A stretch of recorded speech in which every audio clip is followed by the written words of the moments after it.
Family, it is Money Monday, the day that you have been waiting for. You always say, Willie Mo, I love the message and how informative it is for me and my finances. Janai Thornton, our financial specialist, is here, and today we're talking about getting out of debt. For real.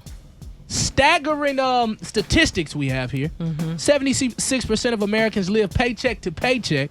90% of Americans buy things that they cannot afford. 90%.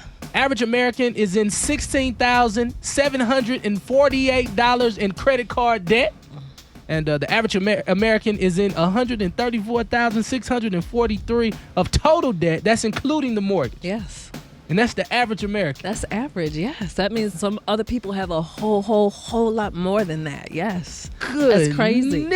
But 76% of the people in America are just getting by paycheck to paycheck. And you know we get those calls all the time up here. People just struggling, just trying to make it happen. So we need to talk about what are we going to do to get out of debt. But first I want to start with, why are people actually in debt for real? Yeah, like what are the top 5 reasons why people are in debt? Like, what are some of the reasons they're in debt? Why is this? Well, people can't get out of debt. Part of it is, I think it's just social pressure. You know, that whole saying, keeping up with the Joneses, this social media, all of this stuff. People feel pressure. And so people are spending money, that 90%, are buying things that they simply just cannot afford. Can't afford it. Whether it's for yourself or your kids, but that constant pressure. So that's definitely number one. Wow. I think people just aren't willing to sacrifice. No sacrifice. Because, you know, in order to get out of debt, lose weight, whatever you want to accomplish, start a new business, like, you're going to have to give up something. Delayed gratification. Yeah, for sure. And for probably a very extended period of time, too.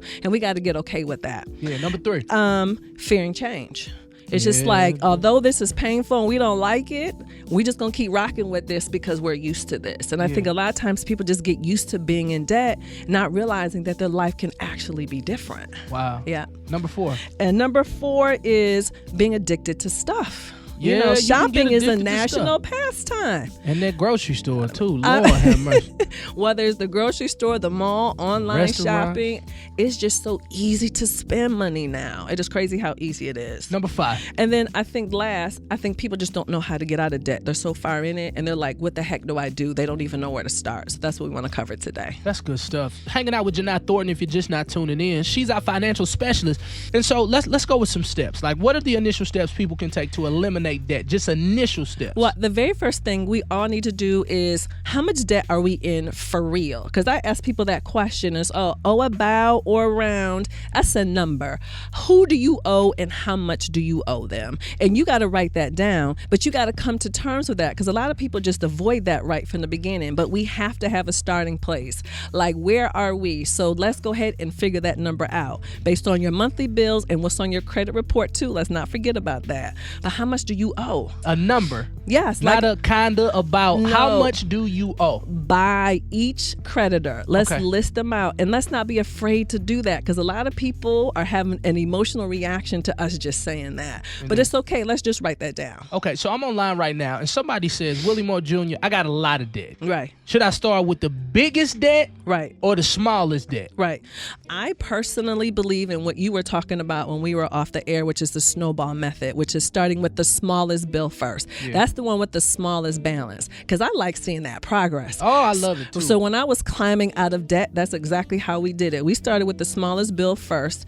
Keep in mind, you have to make the minimum payment on all your other bills first. Right. You got to be doing that. And then you're going to begin to tackle each one by one by one. But there's a commitment and a plan to do that. Right. You know, I think a lot of times people want it to be magical.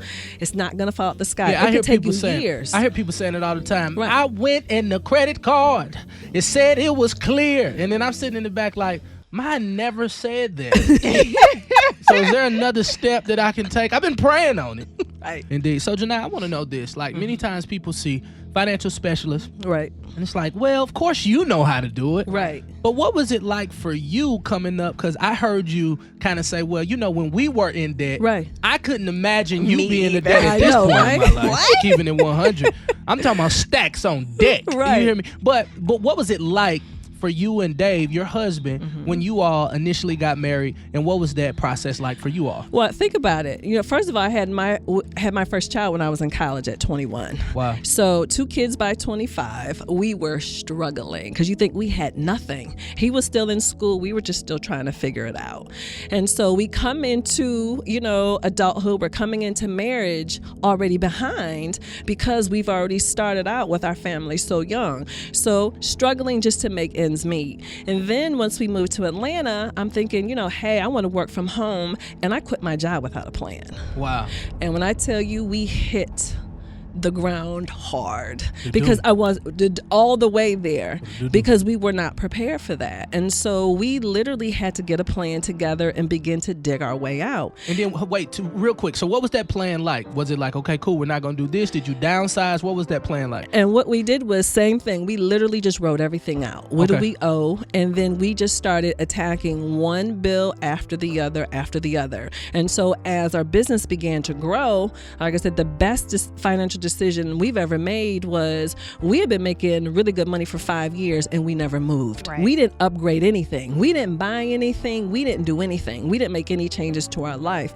So that allowed us to not just get caught up, but that allowed us to pay everything off. Wow. And that has changed my life. And you're talking about almost 20 years ago now. Wow. But that is the reason why we have the stability that you're talking about, is because we made that sacrifice on the front end, but it was hard and it took us years to get there. It's not like, this money fell out the sky and everything was wonderful. And I quit. I was running from something rather than running to something. Okay. And so as a result of that, in my head, I was like, oh, this is going to pop off right away. We're going to be straight. It's all going to be perfect. Sounds familiar. It just took a lot longer than what I expected. It did. And Willie over here shaking his head. Right. He knows what that struggle is like. And so I'm not suggesting that people don't leave their job, but what I would have done differently was I would have paid my bills off for a longer period of time. Okay. I would have asked myself some questions. What if this does take longer than what I think? Yeah. How am I going to manage that? The stress that caused in my relationship, that's the most stressful time of my entire marriage. Indeed. So, Janai, just real quick, I Yes. know that there's some amazing apps that people can use and tools that they can use to pay down debt faster. Yes. Do you have some of those apps or different tools that they can use? Yeah, here are a few things I want people to check out. One is Student Loan Hero. That's a very popular one. Unbury Me, unbury.me, Mint, and Ready for Zero. Indeed. So those are good apps people should try. That's amazing. Family, listen, Janai's going to be hanging out with us for the rest of the show.